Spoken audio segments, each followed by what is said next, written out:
On dit souvent que content is king, et c'est vrai, le contenu c'est hyper important. Pour autant, quand on veut faire des quick wins, on cherche souvent à changer le contenu. Finalement, quand on fait des user tests, on se rend compte que l'utilisateur ne lit pas forcément le message. Et donc il faut faire attention à ce biais et cette volonté de changer à tout prix le contenu en pensant qu'on va résoudre des problèmes.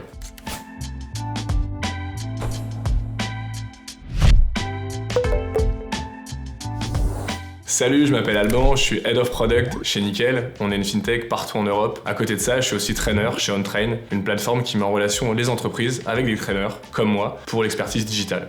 L'idée de cette vidéo, c'est en quelques minutes de vous expliquer les 6 points pour être un bon product manager.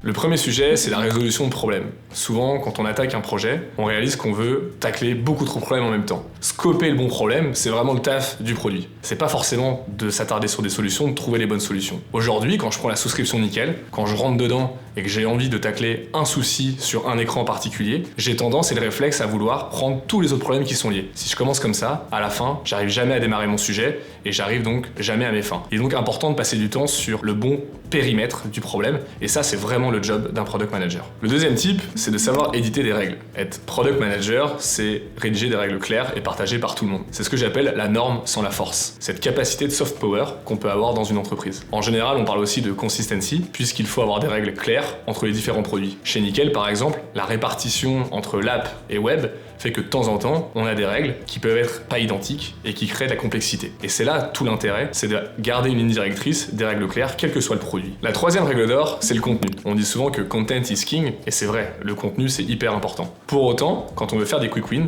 on cherche souvent à changer le contenu. Finalement, quand on fait des user tests, on se rend compte que l'utilisateur ne lit pas forcément le message. Et donc il faut faire attention à ce biais et cette volonté de changer à tout prix le contenu en pensant qu'on va résoudre des problèmes. La quatrième règle, et on va enfoncer une porte ouverte ensemble, c'est l'utilisation du produit. C'est bête, mais il faut le rappeler, être un bon product manager, un bon PO, c'est utiliser son produit au quotidien. Quand vous travaillez chez Nickel, avoir une carte Nickel et payer tous les jours, c'est primordial. Il faut pouvoir faire des feedbacks en continu et tester en production et pas tester sur 10 environnements en même temps. Utilisez donc votre produit au quotidien de manière réelle et vous allez voir, ça change tout. Le cinquième point, l'avant-dernier et non des moindres, c'est la roadmap. Le gros souci qu'on a, c'est qu'on veut faire bien et donc on bourrine. On met un maximum d'éléments dans une roadmap jusqu'à qu'elle déborde. En fait, le bon tips, c'est laisser du vide. Le vide, c'est magnifique. Pensez-y, il faut laisser des espaces, il faut aérer votre roadmap puisqu'il se passe plein de choses qui sont non prévisibles. Ne jamais bourrer une roadmap. Le dernier point, et non des moindres, c'est ce que j'appelle l'effet stressant. C'est cette particularité de faire de la transparence. Plus vous cachez des éléments, plus les gens vont vouloir savoir ce qu'il y a derrière et plus ils vont vous embêter. Le produit, tout le monde a son avis dessus. Il faut donc être hyper transparent pour montrer ce qui se cache et éviter les polémiques. Comme on dit dans mon équipe,